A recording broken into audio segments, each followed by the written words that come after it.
What is composition? In dictionary terms, when you talk about the composition of something, you're referring to the way in which its various parts are put together and arranged. In cinematography, composition is the art of how elements of an image in a frame are positioned, arranged, and shown to the audience. You need to know the basic guidelines of composition to know what to show and how to show it.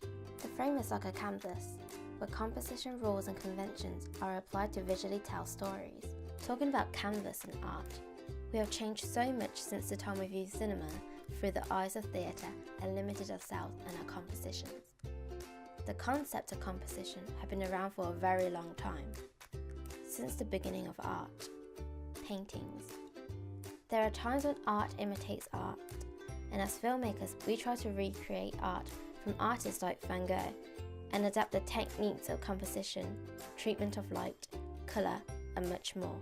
Some of the basic compositional influences include the golden ratio, which was also known as the golden spiral, the rule of thirds, guiding lines, framing, balance, size, shape, colour, depth, geometry, and symmetry. By directing the arrangements of these aesthetics, it can enhance and create mood and atmosphere, direct attention and change the audience's perspective. They can also create subtext. A fundamental principle of composition used by visual artists is the rule of thirds. Mentally imagine two vertical and horizontal lines across the frame, creating a grid with equal sections. The point of intersection is also the point of interest.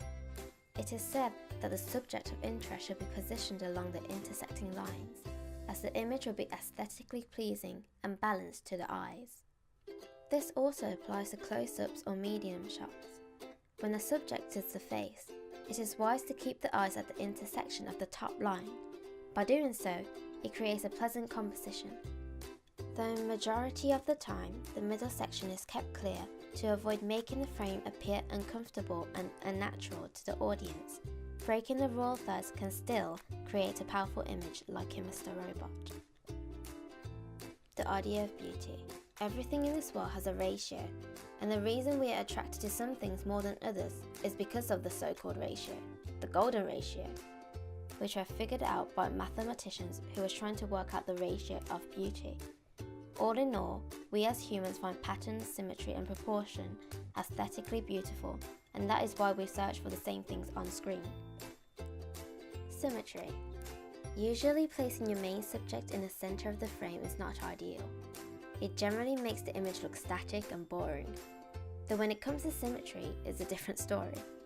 Humans love symmetry, though we don't know why, but we do know that we consider people with symmetrical faces to be attractive, and those who are asymmetrical less so. By making the frame symmetrical, balancing the composition on both halves of the image, makes it picturesque like in all of Wes Anderson's movies.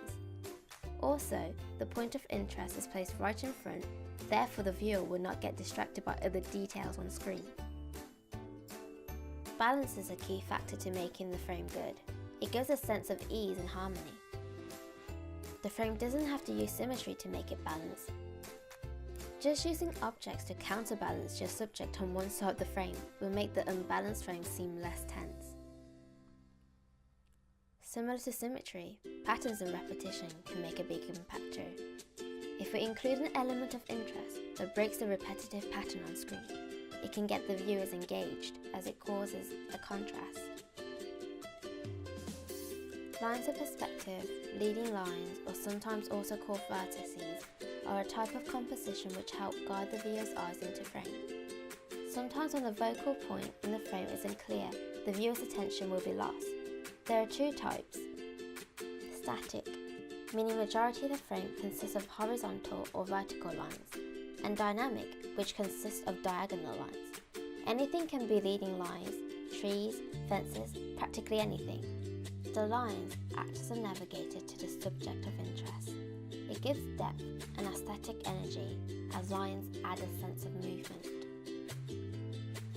Horizontal lines can create space, and vertical lines suggest stability, as it can be static and solid. Both create a calm feel, soothing and tranquil effect to the image. Diagonal lines create movement. They are dynamic, but it can be unsettling and cause a sense of drama and uncertainty. These compositions are simple ways for the eye to follow the main subject. Repetitive lines can draw the viewer's attention. An S-curve, which look attractive in shape, give a sense of journey. There are also geometric shapes, like triangle, which adds strong visual unity. Lead room is the open space between the actor's face and the edge of the frame, of where the actors are looking. You should always leave looking space for the actor because the proximity between the edge of the frame and the actor may not seem right and off balance. But leaving too much negative space or empty space is also weird, as it makes the subject seem smaller and distract the viewer from the main focus. The lead room should be also considered when the camera is moving. You need to leave space in front of the subject of interest so that the character can move freely without getting outshot. Camera movement can also affect the tone of the scene, whether it's isolation, loneliness, excitement, or anger. A little reaction from the camera can reveal the character's true intentions. The headroom is basically the space above the subject's head from the top of the frame. Having too much or too little headroom is the same as having too much or too little lead room, but in this instance, it can lead to cropping out of the actor's forehead or making dead space, which leaves the screen unbalanced. Another technique is using natural framing, or frame within the frame. Things like windows, doors, trees. To be honest, anything can become a frame for your frame. It creates visual interest and directs the attention to the subject in the frame, as the external factors are blurred out. By using natural framing, the screen seems more in order and uniform.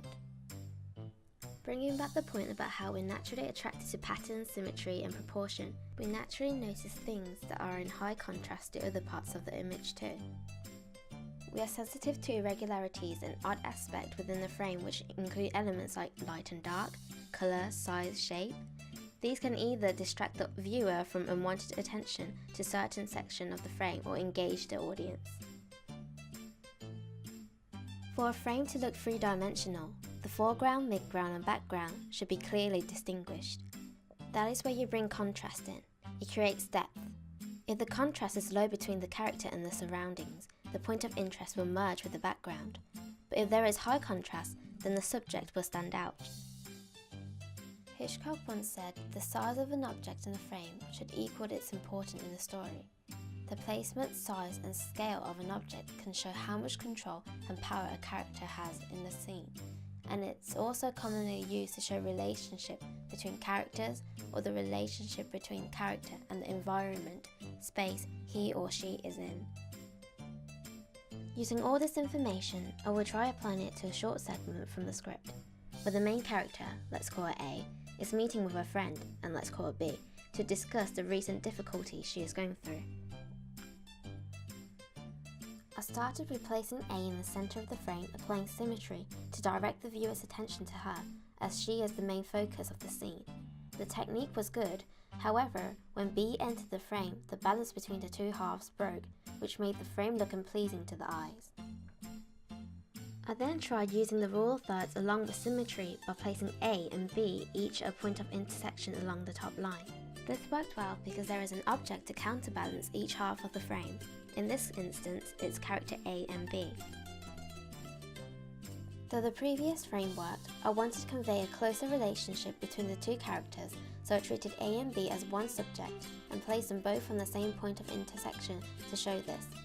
The previous frame also looked a bit flat and boring because the foreground, midground, background was not distinguished very well, so I had B enter from above the stairs to show greater contrast and add depth.